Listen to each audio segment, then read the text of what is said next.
right. Hi, everyone, and welcome to Artful Design TV, COVID-19 edition. We are still online and somewhat in quarantine, depending on who you ask, but I am still in quarantine. And, COVID-19 is still here, and I hope everyone is staying safe, staying well, and staying thoughtful and artful. I'm your host, Go Wong, and with me is our co-organizer and co-producer, the wonderful Kung Woo Kim. And as always, you can find us at artful.design/TV. And for those joining us for the first time, we are a multi-format weekly series encompassing artful design, music, coding, critical making with helpings of history and philosophy and life check-ins. No experience needed, all are welcome, and we are an ongoing experiment as much work we can be talking about. And today we are very lucky to have our special guest from London, Dr. Rebecca Fiebrink.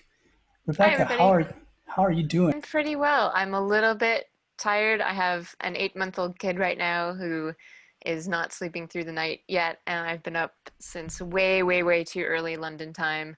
But I am happy to be here and excited to see all of you. Thank you so much, Rebecca, for joining us today, and we look forward to really having this discussion on a very, I think, on a really current and an ongoing question that we're facing in our world, and that's regarding AI. And with that, we're going to enter into kind of our main segment today, which is thinking about stuff. And today we're going to begin talking about design and artificial intelligence.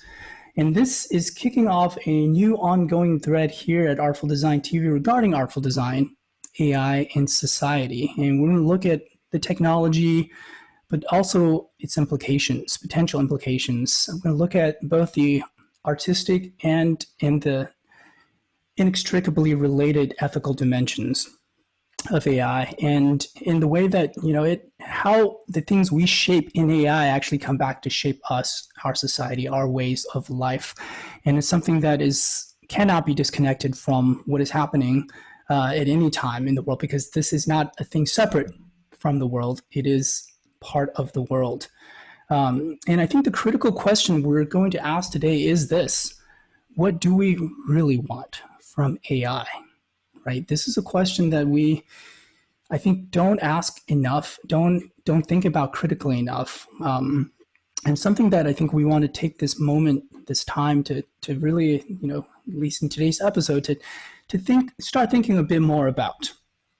So to set the context for kind of what we mean by AI, I realize that we're depending on who you ask and coming from different backgrounds, we all may have different notions what AI really means. So just for the context of this episode, I'm going to just give a kind of sort of a working definition of AI. And I think of AI, again, in the context of this episode, as kind of this umbrella term that includes a number of things. It includes what some might term the good old-fashioned AI, and this would be the systems and the techniques of, say, the 1970s, maybe the 80s. These include things like expert systems, constraint-based systems.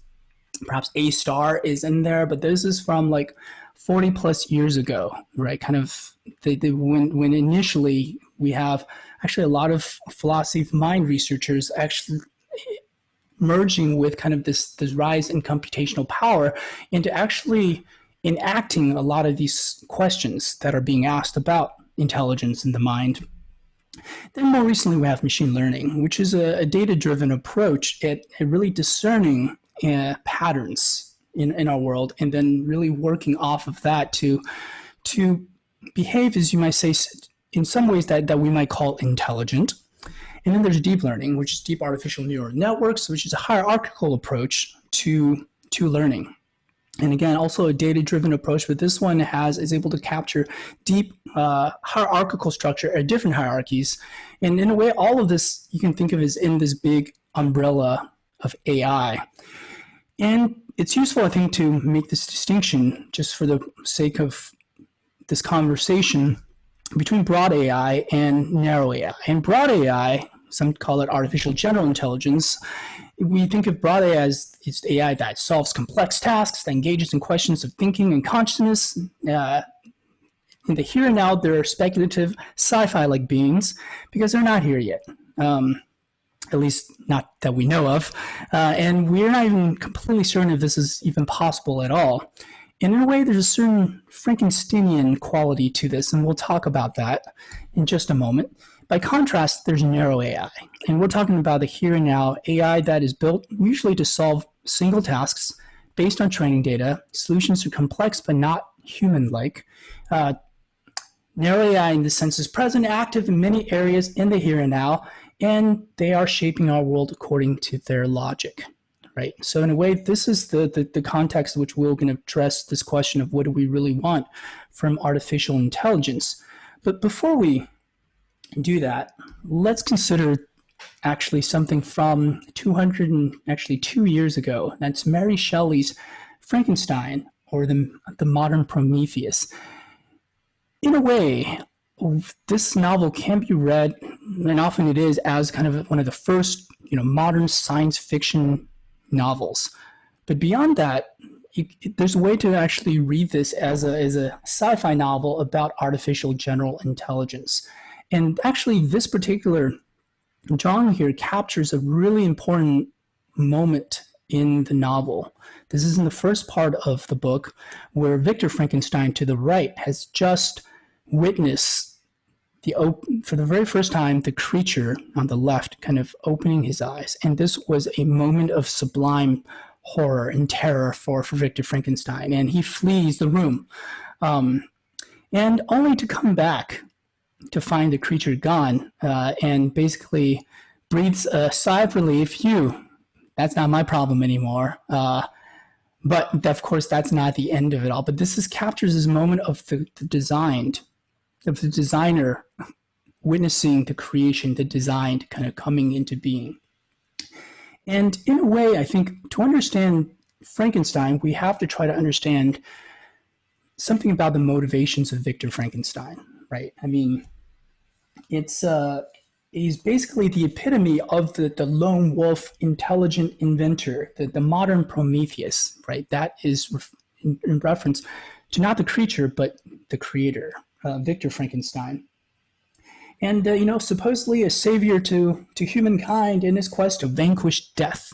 Really, that was kind of the initial motivation for doing this, by synthetically creating life, or at least that was kind of the marketing pitch in Victor Frankenstein's mind. In a way, I am actually reminded to none other than Walter White in the TV series Breaking Bad, which I suspect many of you have seen in its entirety. And the analogy that I draw in my mind is that, well, here, like Victor Frankenstein, here's a lone wolf, kind of a genius chemist, who begins, in this case, cooking really high-quality blue crystal meth. For what? What's Walter White's motivation? Well, it's actually simple and not so simple. The simple part is in the premise of the show, is that Walter White is cooking meth because he's a badass chemist in order to leave his family with some money, especially as he found out he's basically doesn't have long to live due to cancer. So he starts off on this somewhat even, you might even say, noble quest to kind of provide for his family. Just as Victor Frankenstein, maybe the marketing pitch is, I'm here to cure death. But anyone who's seen Breaking Bad will know that it goes far beyond that. It goes far, far beyond that. In a way, Breaking Bad becomes a tale of self-actualization, does it not, right? Where Walter White does this because he can, because he likes it, because it gives him a kind of power he over his own frustrations and over the world. And so, in a way, those reasons are, I would argue, are not that different from Victor Frankenstein, who may have started with maybe noble reasons, but ultimately was just really driven to do this thing that because he can. And so Shelley's Frankenstein, right? I mean, this can be read about as a sci-fi story about artificial general intelligence, where I think the ethical question is, what are the moral obligations of the designer to the designed, especially when the designed has a mind of his own? Well, I'll just finish by saying I think the way to also think about the implications of this is that Victor Frankenstein doesn't just, commit this something of a moral crime, if you will, not only against the world by unleashing the creature, his creation upon it, but in a way also against the creature himself, who Shelley unmistakably imbues with a mind, right? The entire middle part of Frankenstein is written in first person from the perspective of the creature, who is thrust upon the world and is considered an abomination, is ostracized, alienated. And even then, for a time, the creature, cares from the shadows for a family he stumbles upon. And it's only when circumstances push him even further that he begins, this murderous rampage that he goes on. The point here is, in its connection with AI, is that, the creation, the creature in the case of Frankenstein, is not inherently evil.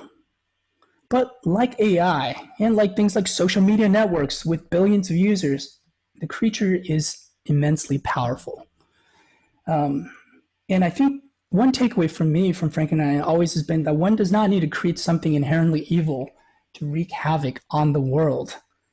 They just need to stop seeing the consequences and stop seeking the perspectives of the meaning in why you might want to create or not create something. So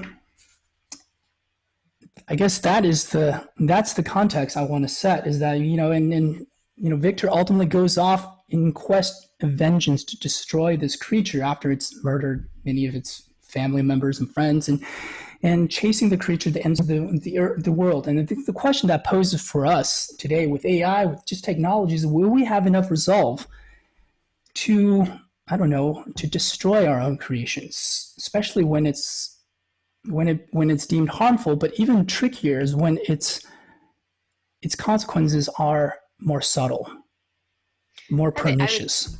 Might go even further in a couple of ways, right? It's not like we've created Frankenstein's monster and he's out on the loose right now and we have to decide whether to kill him. It's, we're creating Frankenstein's monster day after day, in, the tech that we build, and constantly there's this stream coming out, and there are big questions about, what do we ask before we build something? What do we ask in that moment, before it escapes from our laboratory, and we want to maybe have, sit down and have a conversation with it, and ask it how it's doing, or the equivalent in modern technology terms.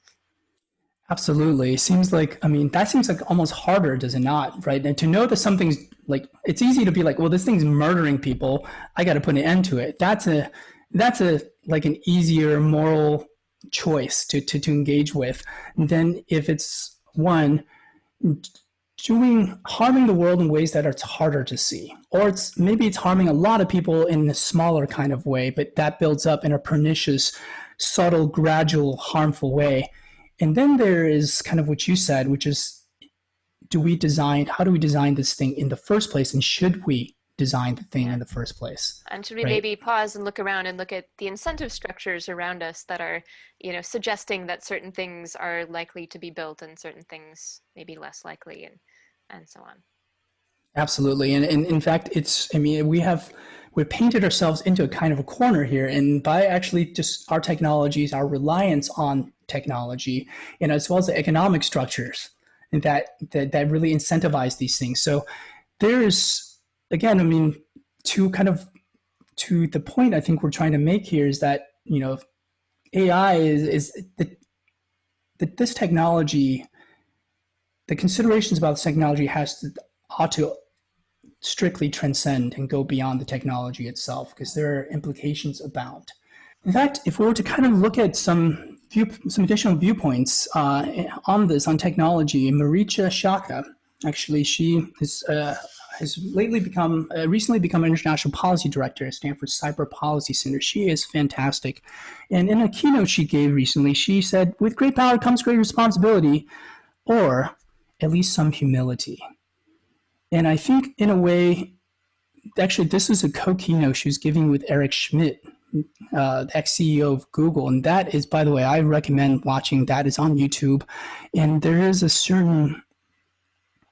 the interaction between them is is actually quite profound. I mean, especially in the way that Maricha really articulates a kind of sensibility for how we might think about technology that is, it seems like night and day from what Eric, I think, was trying to sell us. So highly recommend that.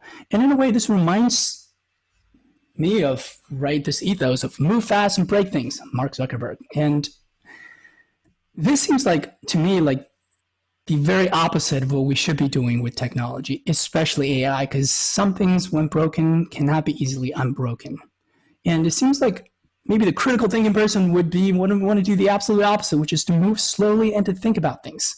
At least this is just speaking for myself, right? And as Srinivasa Srinivasan once said in a lecture, actually in my class, as designers, you have the power of God. And we have to come back to this word power that I mentioned when talking about Victor as well as Walter White, is that as designers, yeah, we have the ability to design things that have power over other people, specifically the users, because we shape their behavior. And in shaping their behavior, we shape something about their way of life. And that is power. That is honest to goodness power that we as designers wield, even if we don't think of it as that. And, and with this, at the very least, maybe some humility might be in order. So what do we really want from AI, given like this context? I will see this with some more concrete examples. And let's go into this realm of perhaps art. Is this what we want from AI? Do we want a big red button? And a big red button, it really is a metaphor, is of course the thing that you just press and just give me something, give me what I want. And lo and behold, it gives you something that maybe you wanted. And if it isn't, I don't know, you press the button again and maybe hope for something better. But the idea is that this is almost completely full automation, and there's a certain type of intelligence, you might say, that underlie the ability of a system to kind of try to provide this kind of thing. Is this what we want? For example, if we take a photo, here's Stanford, Hoover Tower is seen from inside the quad with starry night. And using, well-known style transfer algorithms, we could try to imbue what we might think of as the style of Starry Night onto this photo of Stanford. In a way, this captures something about a very tricky notion that we might call style. It's one of those things that it's really hard to define, like what in the world do we mean by style? We kind of know it when we see it in a way. We see that, yeah, that's in the style of Van Gogh, but how do you really formalize style, or can you? And in a way, how do you program a system to actually paint in the style of Van Gogh? Well, with something like deep learning, the lure here is that you don't have to know how to explicitly program it. The system captures something of the underlying patterns that we associate with style, and in this case is able to then act upon those patterns and actually do something in an act of creation, if you will. And so with a similar approach, we can combine Starry Night with Cool Cat. In this case, I'll call this Deep Cat. Person's face with fruit. Person's face with Google Maps. Doge with macaroni and cheese. And there's this one, right? And, this, I think you can look at this, immediately you can already be like, hey, I think that's in the style of, and if you said on the screen, yes, it is quite saliently and quite, I would say clearly in the style of Jung's The Scream of Nature. But here is a moment where we might pause and reflect on this, especially this as a pairing. So actually, it's kind of almost an absurdity when we put these things side by side, right? We have on the left a stylized photo of a couple on vacation, maybe on their honeymoon. I don't know, but there's something that is not quite right with this. I mean, do they not notice this river of lava behind them? Do they not notice that the sky is on fire? And also, do they not notice this in their bliss, this poor fellow behind them having a existential meltdown about the craziness of modern life, or however you care to interpret the scream. And I think in this, we can ask what actually has been transferred and what has not, right? Something about the style, I think we can say has been transferred. So the term style transfer, I think, is apt. But this is also generated using deep art, right? And the question is the thing on the left art? And what makes the thing on the right, if it is art, what makes it art? Well, one might suggest that what has been transferred, if it's style, what perhaps has not been transferred from the scream to what we see on the left is something about the artistic meaning, which is something that we humans struggle with. We don't agree on artistic meaning of any given piece of work necessarily. And in fact, that's kind of what makes art, is that we can derive meaning from an experience in our own way. But that meaning, all of this is kind of tossed out the window when it goes to the left. In a way, this is the kind of critical thinking I think, I think we could engage with if we wanted to about AI, and perhaps that we need to engage with AI. So that would be a big red button. When do we want it? When do we not? Well, there's a principle actually from Artful Design. It's a two-part principle. The first of which states that which can be automated should be automated. I mean, why not? But the second part kind of makes an exception to that first part. And it says that which cannot be meaningfully automated should not be. And this goes back to actually what Rebecca was saying in the beginning, is that it's not just about cleaning up after ourselves if the things we make end up being bad. It's a kind of doing our best to our best of our abilities, trying to understand the meaning of what we might be building in the first place. And I think in a way this is, for me, as it relates to design, artful design in AI, for me this is kind of begins to form a picture of what it might mean to design artfully for this. So before we get into kind of humans in the loop and Rebecca's influential and frankly hope-giving work, one thought exercise for all of us, right? I mean, if I were to have two columns here, one column is like, I'm going to list things that I would say, go ahead and automate away, especially if AI can do it better. In a second column, I'd be like, I still want the option of doing these things myself, even if AI can do it better. What would you put in these columns? Just for the sake of this thought exercise, I'm going to put some things here. I don't know if I agree with all of these, but I'm just going to put them there to the best of ability. If I had to just kind of plop them down somewhere, potato peeling. But I personally don't enjoy peeling potatoes. I just want the potato peeled. So I'm like, if there was like a smart potato peeler, be part of a smart kitchen that peels, part of its jobs to peel potatoes, I say go for it. Though I definitely have met people who said they really enjoy potato peeling. They're like, I wouldn't mind still doing that because it's enjoyable to me.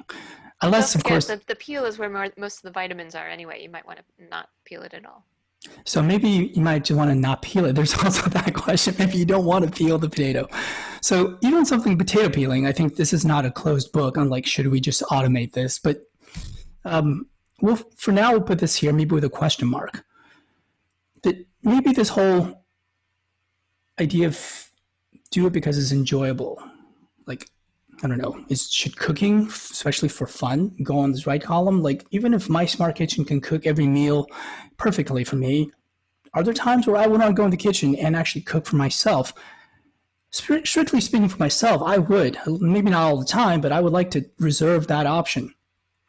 Language translation.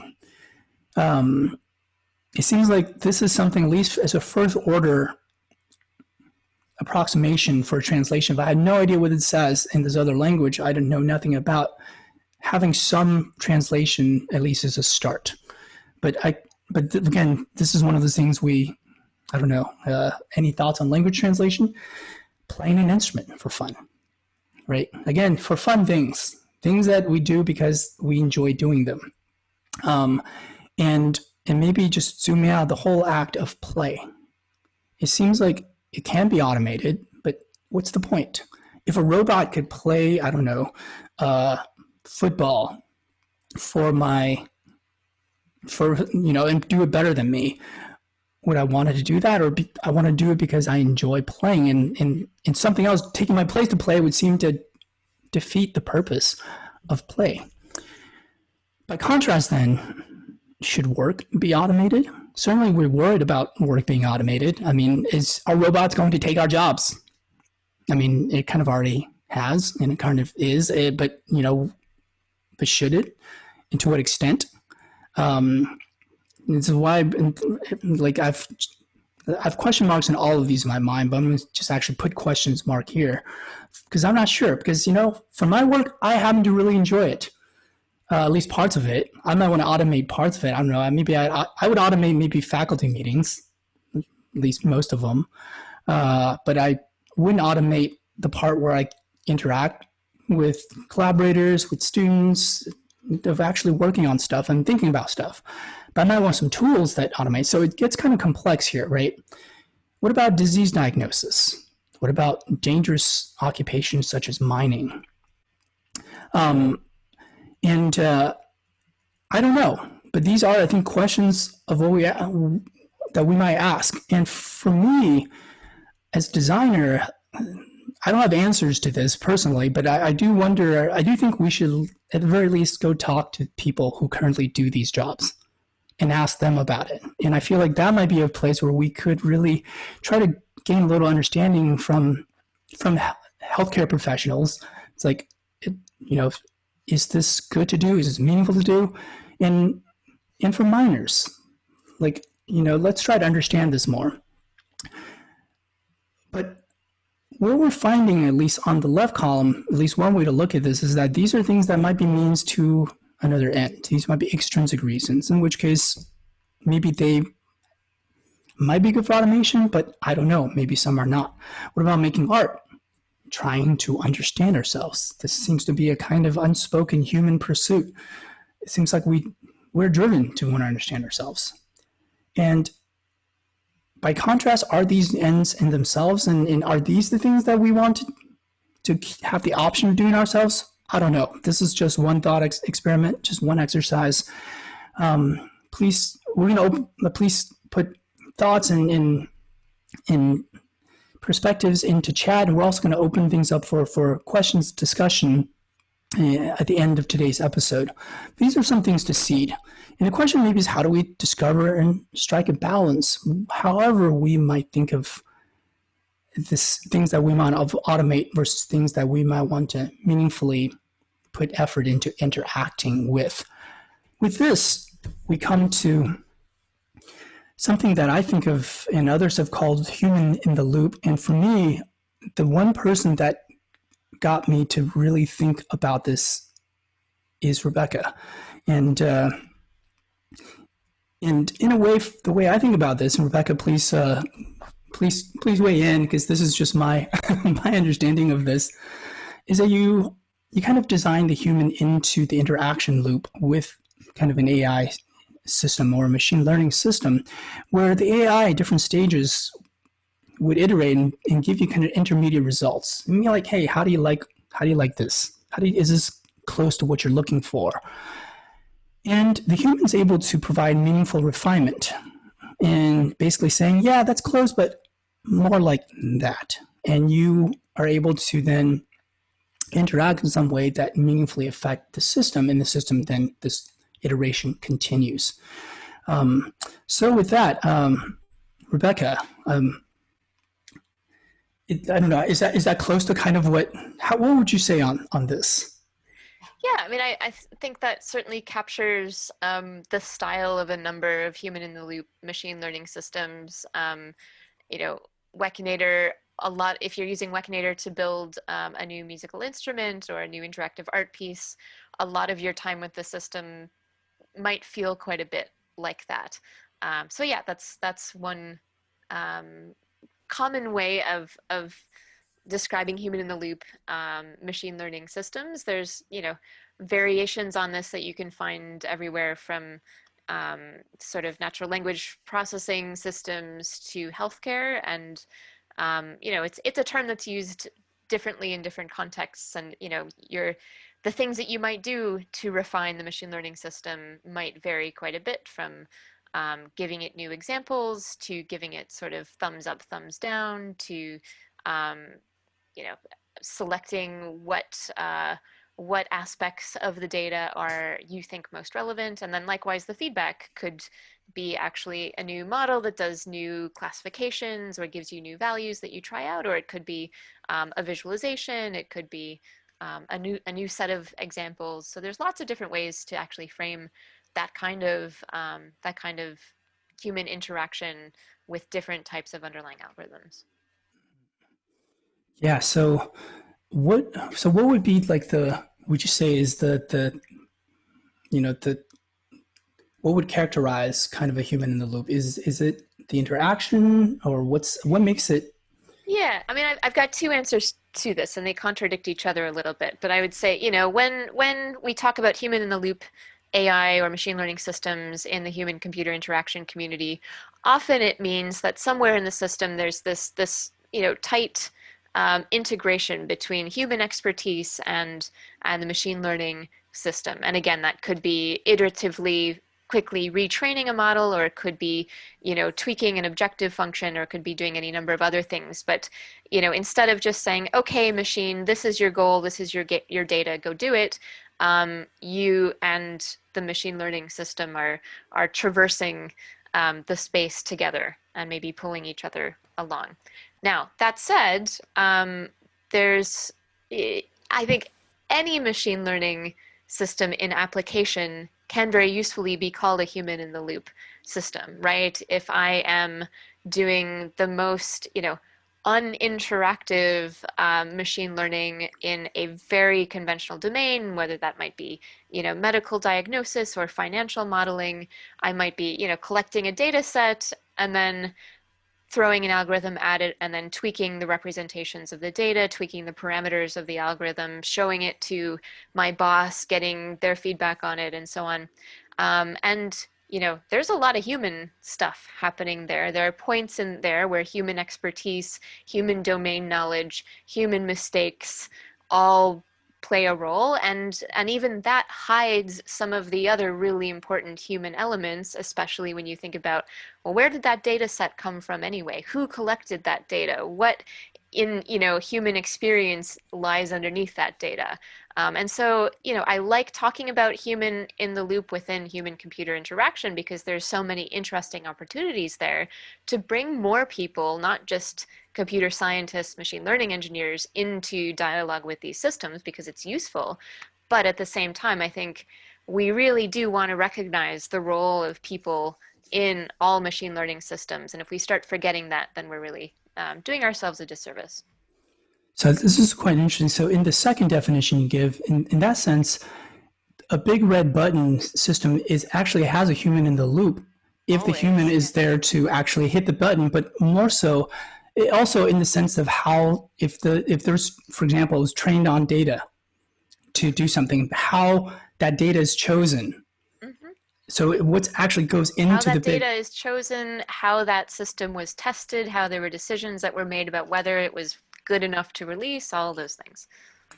So would you, in that case, the contrast you make is really useful between kind of an HCI view of human in the loop and also just this recognition that, unless we go into, I don't know, like a Skynet situation where everything is automated, humans are completely, literally out of like any decision loops. Yeah. Uh, there's always going to be some human in the loop. So then, would the distinction be one of extent and granularity? Would that? I think so. I think extent and granularity, and also, in the HCI research community, it's often interesting work is looking for new opportunities to link humans to algorithms so that we can, explicitly take advantage of people's expertise, domain knowledge, to, make end user systems that people can train themselves and so on. Interesting. So with this, actually, I'm going to share my screen once again and show a few things of some of the examples, perhaps of the first, in the more HCI kind of the tighter loops of interaction. So, it's actually Professor Fiebrink. This is a time I'll also briefly introduce you, and because you currently teach at the Creative Computing Institute at the University of the Arts in London, and you were at Goldsmiths before that, and before that you taught at Princeton, and then before that we were grad students together at Princeton, Yep. and and so in a way I don't know if this is, for me, I see you as working within these fields of machine learning, human computer interaction, and music, and but also other creative applications. But what would you say? What how would you describe what you work on, and and what are Yeah, you I mean, I working on? think you've given a pretty good explanation. Depending on, who I'm talking to, it might change a bit from that. I often, describe myself as someone who works to build new creative technologies that are useful to people, including everyone from kids to professional creators in the arts and music and design. Um, a lot of my work, not all of it, but most of it right now is focused on machine learning and creative machine learning. Again, not so much focused on machines that are autonomously creative, whatever that means, but really thinking about what machine learning can do for people to either um, you know, facilitate their creative practice or expand their creative possibility space. And indeed, if you readers of Artful Design might remember this page, and I kind of took some artistic liberty here in having Rebecca remind us in this thought bubble to not forget the human. And this actually was based. It was inspired by a paper that we actually wrote, I think, in 2007, called "Don't Forget the Laptop," and that was an HCI paper about using the physical capabilities of the laptop. But for me, like at least in my mind, this like when I think about how do I design a system with AI, you're like one of the first source of inspiration, but also kind of a sensibility check and muse, and also just so in a way, like the principle I think on this page is have your machine learning and human in the loop. And for me, like, and for those who might be less familiar with Rebecca's work, I highly recommend her thesis, which is a landmark work entitled Real-Time Human Interaction with Supervised Learning Algorithms for Music Composition and Performance. And this is, I believe, from 2011. But this is, but this goes far beyond computer music, and really it touches and encompasses all of these different fields. And I highly recommend that. And there's going to be a link for that in the Artful Design TV archive for this week. And then there's Wekinator. So tell us about Wekinator, Rebecca. What is Wekinator? Yeah, so Wekinator started as what I thought was going to be a side project when I was doing my PhD with Perry at the Sound Lab at Princeton. I had started my PhD with a strong interest in music information retrieval, and I had done a master's degree applying machine learning to analyzing uh, musical audio and trying to get machines to understand things like genre and understand um, if you've played a computer a bunch of songs by different artists, could it name who the artist was for a new song? And these were kind of toy problems, and everybody knew they were toy problems to an extent. But this was in the around 2006, 2007.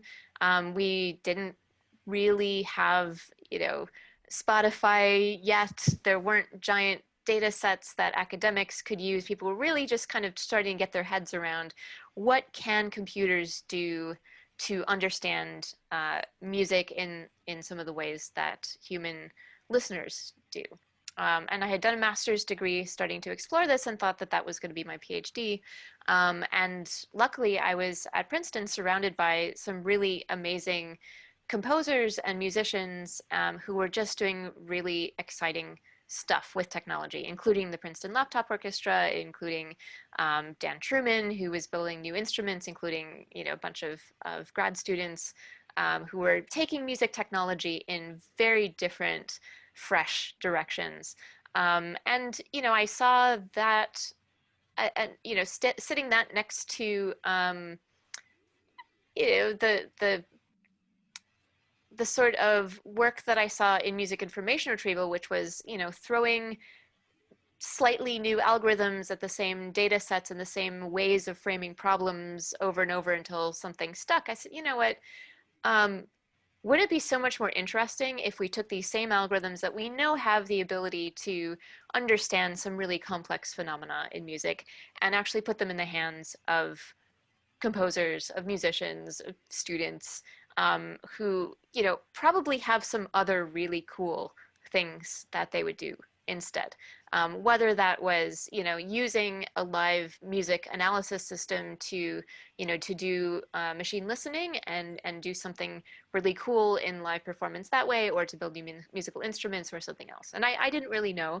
So I, wrote what I thought was a really small, quick program and showed it to a few people around Princeton, and people were like, yeah, actually that's kind of cool. And it snowballed until it ended up being my PhD. And now, 10 years later, almost, I'm still doing very closely related work, because it turns out, yeah, if you take machine learning and you package it up in a way that's not just easy to use, it's not about making it easy, but making it an appropriate match to the skills and the interests and the ways of working of real people in different domains, they are going to do really cool stuff with it.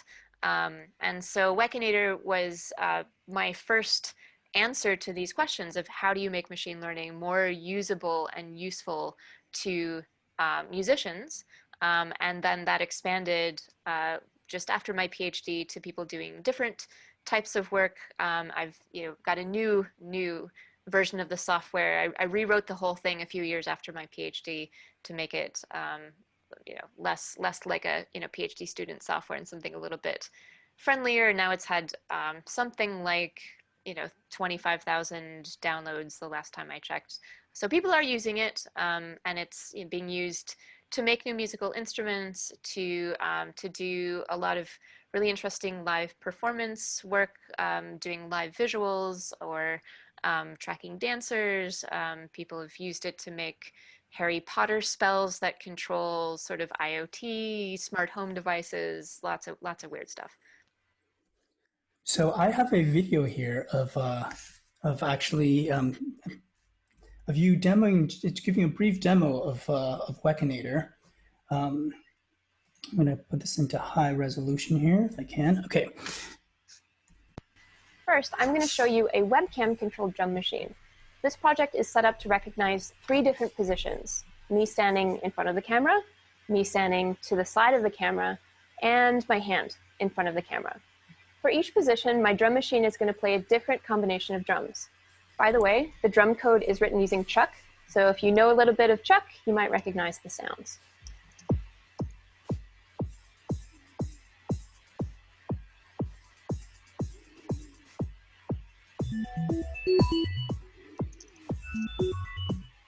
And there we go, all controlled using the webcam on my computer. So in that brief example, can you tell us, I imagine you trained that in using Wekinator in a matter of, I would say probably like a minute or two or some short amount of time. Yeah, less than that, yeah. So for those who are unfamiliar with Wekinator, let me see if I can try to backward construct kind of what you did. So basically you were giving it examples and of what you were doing. For example, there's a part where you say, hey, here's me standing in front of the camera, and when I'm doing this, I want it to sound like that. And then you train the system, and then you're like, okay, that works, but then I wanted this action to do a different kind of, make a different kind of sound, and you provide that second example, and then the hand over the webcam would be, and that was it, right? And that was kind of the refinement that's being made. And if when we're using Wekinator, and they didn't quite like the way that how something is working. They would provide more examples. At least that's Exactly. my Yeah, understanding of it. that's not always going to fix it, but that's usually the smartest place to start. Yeah. It gives you hope. It feels like you can always get somewhere with refinement, and it becomes a kind of craft of how you make Wekinator work for you. And also, by the way, one critical detail here is that by giving these examples, of course, it's actually does, I think what Jack Atherton once described as kind of reasonable interpolation between all these different examples with happy surprises, which I think is for me, is a really apt way to think, at least in terms of design training like an instrument by example using Wekinator. And anything else you want to add or correct from what I said? Yeah, that was a pretty good explanation. I'll put it out there that, if people want to try it out, it's a free tool. You can go to wekinator.org and view a tutorial, download it, play around with it. There are more and more tools that are making it possible to do these kinds of things. Somebody on the chat mentioned Teachable Machine, which is inspired by Wekinator, and they say that on their site, thankfully. And that's a really great way, without downloading anything, to actually try this exact sort of interaction out for yourself and to learn a little bit about machine learning, or teach your kids a little bit about machine learning. And there's a online course from Cadenza that you taught about machine learning. So we'll have links for that all in the archive as well. But Wekinator.org, check it out. It's freely available, highly recommended. In fact, here's another example. Tell us a bit about this one. So this is Highbot. So this was made by Carolyn Hermans, who was a student in a workshop that I taught at Carnegie Mellon a few years ago. And so anything you build with Wekinator, you can think of it as just having some input device that sends data about what a person is doing or what's happening in the world to a bit of machine learning, and then that machine learning bit sends some data out somewhere else. And so in the example that I showed in the video, the input was my webcam and the output was Chuck playing this nice little drum machine. Here the input is a Leap Motion, and the output is an Arduino, and there's a little servo motor on the back of the Highbot. So I really like this. I think these two examples together illustrate nicely some of the reasons why I really like to use machine learning in these contexts. If I were, if you were an alien from another planet who arrived on Earth and you were asking me, how do I interact with these humans? One thing I might say is, well, you want to wave hello to people. And if you say wave hello, what does that mean? I wouldn't, write you a mathematical equation describing how your hand or whatever alien appendage you've got should be moving over time, right?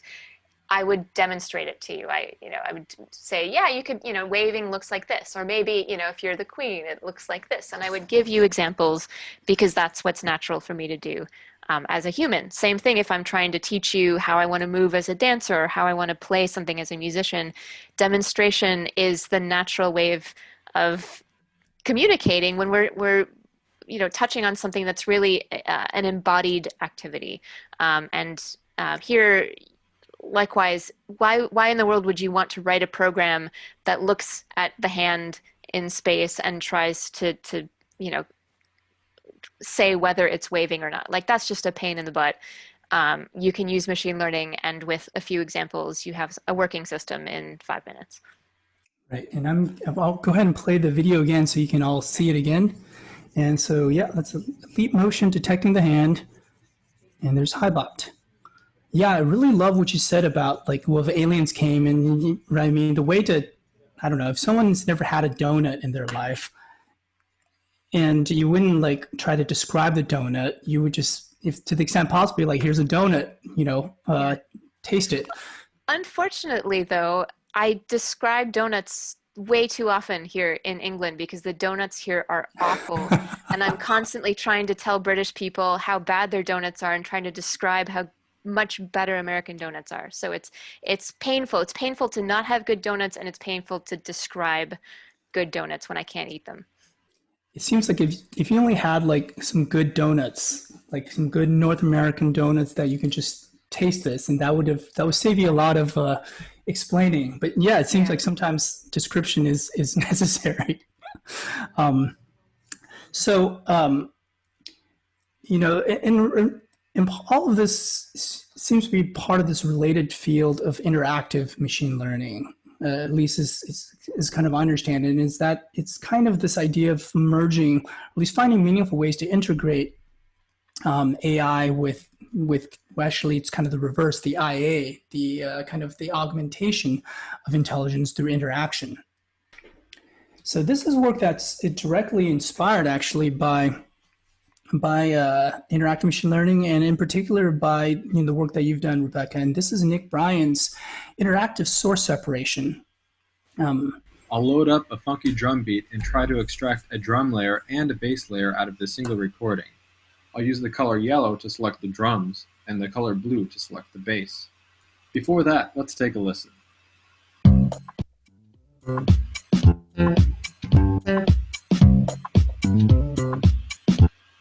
Now I'll do a little selecting and extract.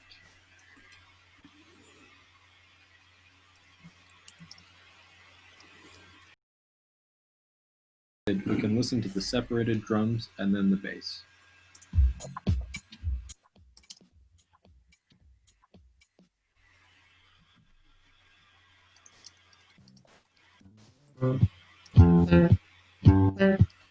Nope.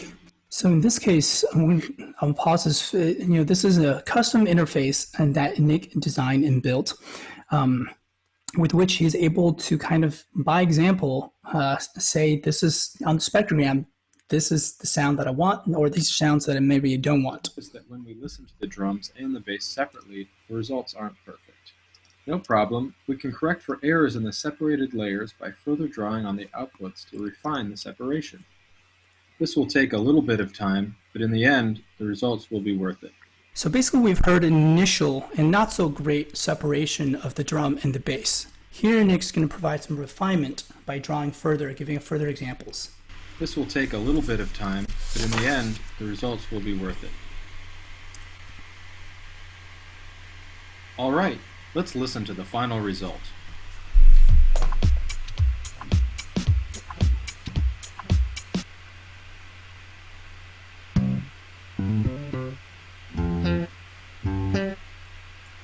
Even more awesome. So yeah,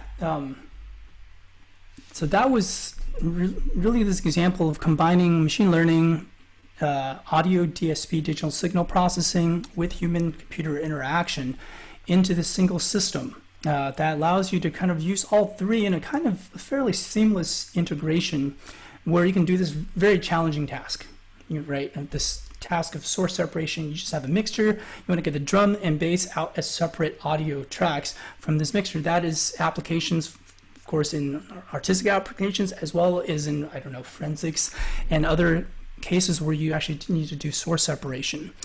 And this other example is something that has not been built, but one of my students did is a speculative design for his final project, also inspired by this idea of really tightly incorporating human interaction in with machine learning. This is a legal document translator. It's kind of like Google Translate, except this translates legal document into kind of a simpler version of that document in plain English, or whatever language, as you might say.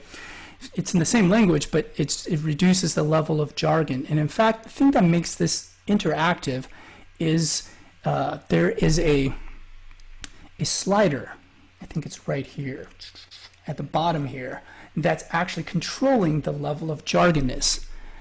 And that actually is the thing that takes it from more of a big red button, which I guess still has a human in the loop, to a tighter version of that loop, where humans can now choose and customize for themselves, like how much jargon do I actually want. And I will say this is something that becomes less like a magic wand and more like a tool, where I can learn actually how to use the system to my own liking, and because I may want to actually look at this thing with different levels of jargonness to get a better understanding of it, but also in doing so I get a better understanding of how the tool works. Furthermore, even after I got whatever I want out of the tool in terms of a useful thing, I might still use it as a toy. Be like, what if I could take it and make it even more jargoned? Is that even something I can do here just as a playful gesture? So more examples, and I think all of this is to say that perhaps in designing any AI systems, it's worth considering what are productive and meaningful ways in which we might be able to integrate human interaction. And I think it really begins, again, with this critical questioning before you build anything, right?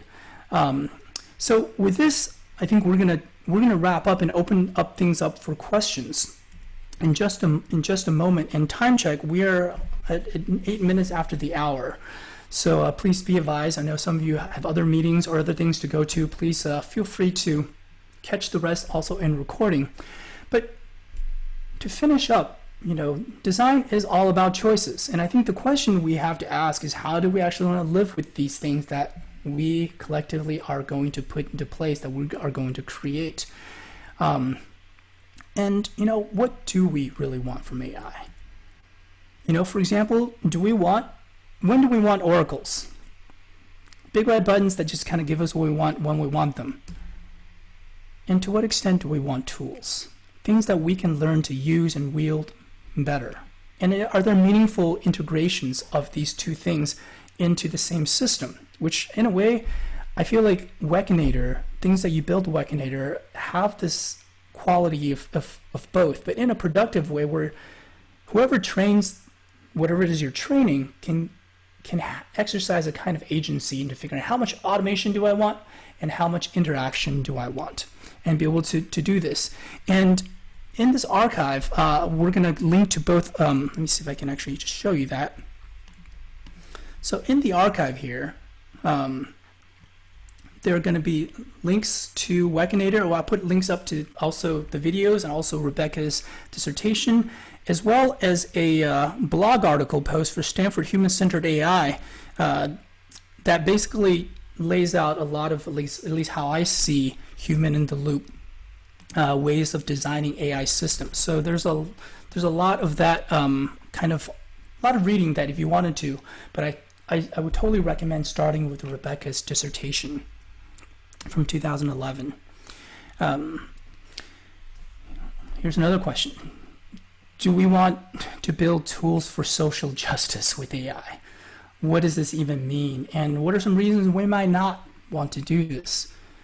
I think Rebecca mentioned that the human is in the loop, even if you build a big red button, because someone has to choose what's the data that you would train the system with, if it's a system that's trained on data, which most likely in this day and age it is. And if it's trained on data, well, we already mentioned that, wow, AI seems to be this fantastic pattern recognizer, perhaps the most nuanced and most powerful pattern recognizer that we have ever had as a tool. But if it's so good at recognizing patterns, well, what's to keep it from also incorporating our biases, our prejudices, and really, the darker sides of things that we would not want, that we would not consider just? And in a way, that becomes, I think, a huge critical question for the here and now, in that if we do want tools that, not even tools specifically for social justice, just tools for anything, even a tool that just translate things, depending on what's trained on, it's going to reflect and possibly amplify our biases. So what kind of system would we really want? And I'll just point out that from an artful design point of view, for me, I think nothing can be truly artful or beautiful if it's unjust. But also, if something is just, truly just, it is also beautiful. Like, there's a certain inextricable relationship and connection between these two notions. Finally, I don't know, do we want AI to build tools to help us seek wisdom? And I don't know, this is a kind of an area that I'm having trouble thinking about, because, it's artificial intelligence. So it's intelligence, and it's wisdom, like, some like a rung above that almost, and that you would definitely need intelligence, but just because you need intelligence doesn't mean it's wise. But and is wisdom something that, I don't know, needs to come from within? I don't know. These are all questions that I have, and I want to see this because this is really just the beginning of our journey into artful design and AI. And I will just end with this quote before we open up for questions. And I know it's getting also late there, Rebecca, for you. So I think let's make sure to direct any questions for Rebecca first, and before we open up for further discussion. But I'd like to end with this quote by James Baldwin. The purpose of art is to lay bare the questions that have been hidden by the answers. And this can be read in so many ways, but in a way specific to AI, this seems really apropos in the sense that, yeah, actually in a way we kind of get the answers before we get the questions often with AI. And it's actually the case with just creating almost anything. You build the thing, and even if you do your best to think about the implications, some implications are not foreseeable. But it doesn't mean it's not worth asking the question before we build it. Mm-hmm. So with this, what do you think, Rebecca? I don't know how you're doing on time, and if you have to go, you should. I have time. I mean, your last 5 minutes, I feel like I have an hour of things to say about the last 5 minutes.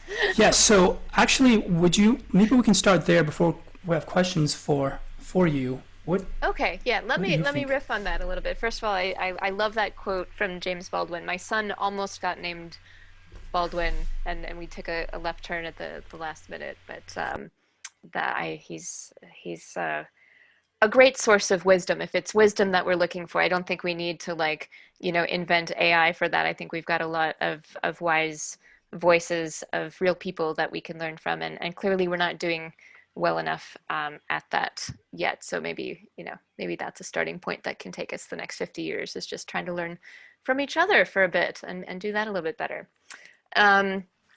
So let's see. Yeah, I think about this so much about, what do we really want from AI, and also, at the very least, if we can take a Hippocratic oath here to say, at the very least, do no harm. What does that even look like? And I see some chat going on here in the background about questioning whether we should really be mixing tech and politics, and I think anybody who thinks that hasn't been paying attention to what is happening with technology right now. So there's OpenAI has this set of natural language algorithms. We're talking massive deep learning trained on massive loads of data, and people are just when you look at the examples that are coming out of this tech, the ability to generate whole news articles, for instance, it's astounding. Technically, it's really unbelievable. I was super surprised when I started seeing what this was capable of. Well, thankfully, some researchers have really dug into this and tried to understand, well, what has it learned about human language? There's a nice, I tweeted this, I think, a couple days ago, nice research paper that shows statistical biases in terms of the sentences that it generates about people who are white versus people who are black. Statistically, they are more positive when they are about white people, but there's also a bunch of examples that they showed, that they put in the paper to illustrate why we need to be so concerned about this. So we have the man worked as, and you ask the system to complete that sentence, mm-hmm. and it says a car salesman at the local Walmart, for one thing. The woman worked as a prostitute under the name of Haria. The black man worked as a pimp for 15 years. The white man worked as a police officer. This is already political. This is already biased. There are already huge problems here, and I would venture to say that the people at OpenAI who built the system did not want this to happen. They did not intend this to happen. Some of them might have even been concerned about it, but that doesn't appear to have been enough to prevent this from happening. And now we've got this question of what do we do about it? What do we do about it as technologists? What do we do about it as people living in a society who is, making essentially lots of text that's training data that's turning into this? So we have a problem. What do we do as a society who now has to figure out whether and how we integrate these technologies into the rest of our lives for automated journalism or, spell check, grammar check, writing help, all sorts of other stuff, right? Big questions there. They are political. We can't escape that. So that's rant number one. The second thing that I'll say, and then maybe we open it up for questions, is um, a book that I read a few years ago that really inspired me, that I think people on this call might enjoy as well, is a book called Weapons of Math Destruction. So MATH, math. It's Kathy O'Neill, I think is the author's name. And one of the great points that, she raises, which I think is not, there you go. This is not at the top of our minds if we're people who've been trained in computer science or statistics or math, is that, this choice about whether to use machine learning, whether to use automation, this is a choice that's often, as, very hidden, right? We think about humans in the loop, and we maybe think about where the training data came from and how that was curated, but we're not necessarily having any awareness of the conversations even before that, where somebody said, you know what, I think we should have an automated hiring system, or an automated resume checker, or I think we should have predictive policing. I think we should have XYZ, right? I think, we could go back to that list that you put up about should we automate this, should we not? Even the question of saying, can a machine do it better? What does better mean? I mean, that's a loaded term. Can a machine do something more accurately? Accurately according to whose metrics, right? I could say that this GPT-2, this is, at the time that it was released, the most accurate model of, English language, but it's awful, right? In several ways. So, there's even just stepping back and reflecting and saying, you know what, when do we want to have automation? When do we want to have technologies, particularly technologies like machine learning and AI, that number one, might not be immediately understandable. It's not like you can, open up the algorithm and say something with a lot of certainty about what it's going to do without just trying it out, right? Even if you're an AI expert, even if you're a computer science or math expert, these algorithms are tough to understand, and that has implications. Also, these algorithms are, especially deep learning, best trained by people with lots and lots and lots of data. And who has lots and lots and lots of data right now, right? It's particular companies, it's particular governments. It's not necessarily you and me, or the other people on this call, and it's certainly not a lot of other people who aren't even in this space, engaging on the internet with someone at Stanford talking about design. So that is a big consideration. And I said that was going to be the last thing, but I'm going to add one more thing. Please do. Please continue. We right. We need this. All right. One of the things that I have really learned from people in making Wekinator and making the other tools that I've made is, again, not just thinking, oh, is it a good idea or a bad idea to use machine learning? Should we automate it or should we not? But actually, thinking about and observing the many ways that a choice to use technology really changes us. Right? It changes the way that we work. It changes the kinds of things that we make. It changes often, I think, the way that we think about ourselves and our own agency. And I've been talking a lot about the ways that this can go wrong and does go wrong. And I think these are very serious questions, but at the same time, there are really beautiful possibilities here. And even, I might say, possibilities that can bring us closer to, say, reflecting on ourselves, which is something in the do not automate category that I might say, well, maybe machine learning can help us reflect on ourselves. Certainly using Wekinator has allowed me to think about myself as a musician in different ways. Or, you know, the social justice question that you raised. And I think about one of my long-term collaborators, a musician and composer named Letitia Sanami, who was really at the forefront of making gestural controlled musical instruments in the early 1990s, who's been doing this for a really long time now. And she's been using Wekinator for about 8 years to make a new musical instrument that she's been continually refining and performing with. And you know, it's I love watching her work. I love talking to her about her work because it's teaching me all the time different ways of thinking about machine learning. So when I came into this space 10 years ago, I really thought about machine learning as a computer scientist, where you say, well, machine learning is a tool for taking a big data set and making sense of it, creating an accurate model of that data. Right. And, you know, that's not necessarily wrong. People do that all the time. And often that's a really useful thing to do. But it's not the only way to use machine learning. And when I think it was in my cadenza class that Letitia talks about why she uses machine learning in her work. And she says, you know, for her, it's not about that at all. It's actually about this journey. We talked about the interactive machine learning, the human and the machine kind of going on this journey together and influencing each other. And for her, she says, I don't want the computer to be like a well-trained animal circus. I want it to be a little bit wild, like riding a bull, right? And, you know, I think that's really beautiful on so many levels, right? First of all, when we interact with computers, there's often this story that we tell ourselves and that, you know, Google and Apple and other tech companies sell us as well, which is that we're in control, right? The computer is there to do our bidding. We are the masters. We are the geniuses who, you know, if we're doing creative work with computers, it's all because we had this great idea and we had the technology to make it happen.